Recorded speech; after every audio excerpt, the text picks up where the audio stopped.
So this is actually a very good sort of segue into one of the things that I wanted to sort of talk about this evening, which is the use of architecture, so sort of construction materials.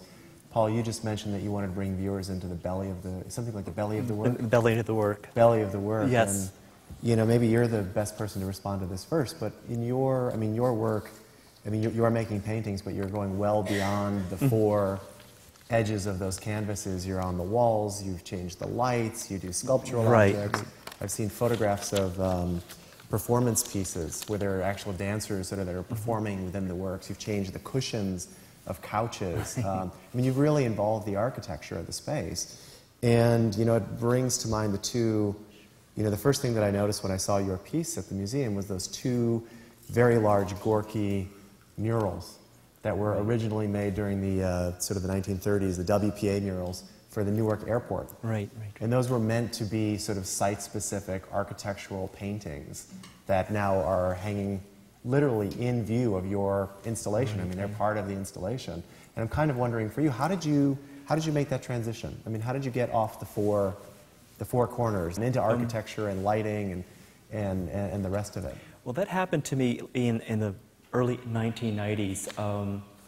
I was working in the studio painting, and I always felt that the work had to like break out of the confines of the perimeter of the canvas. So I started playing in the studio with the canvas paintings, and I would paint these forms against the edge and paint the sides of the canvas. And I thought, well, would it be kind of interesting to paint a bold color coming out of the architectural or the space, and have this canvas being swallowed by a block of color that is in direct response to the architectural space.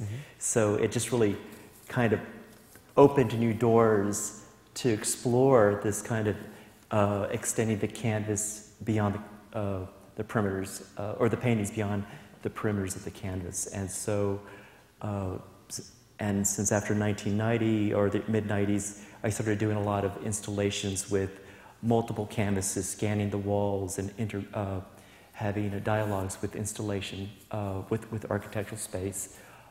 For the show at the Whitney at Philip Morris, the benches that were designed site-specifically for the space, I worked with an architect to design them for the installation. So the colors mimicked, and they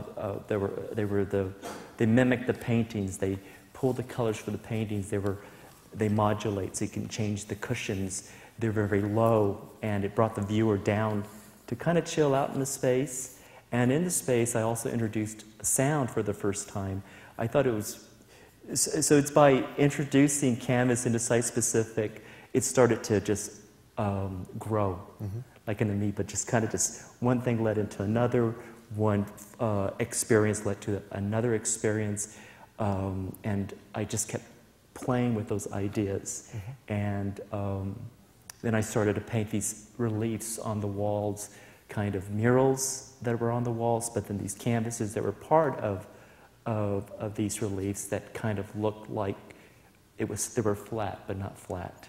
And so it started to build up on this vocabulary, and that's how it came about, you know, exploring these installations. And, you know, Carmen Ramos, who is the curator of Blackout, invited me to do the installation Blackout, and it was 3 years in the works. So after doing site-specific, doing site visits and doing all these drawings for the installation, all this comes through all this experience of, and dialogues through the past experiences of introducing canvas painting into site-specifics, that I was able to pull this installation together. And so it came to me back in the early 90s as kind of the extending of canvas into architectural space, and this kind of playfulness that goes on in these dialogues. So are you making singular canvases at this point? I was making singular canvases. Are you still doing it, though? Well, I still do. There's 3 paintings called Chunk 16, 17, 18 that are part of the exhibition at the Newark Museum, but each individual painting can hold its own. They're made so that a viewer can see the canvas painting in a traditional museum setting or as part of an environment. Or those paintings can be reintroduced into another installation and totally configured in a different way. Got it. You So there's know? a fluidity to the... There's a fluidity to it. There's no, there's not an ending to the process, and this kind of investigation of the pushing painting and having the viewers really experience painting in a different way. And that's kind of what I do. Great, great, thank you.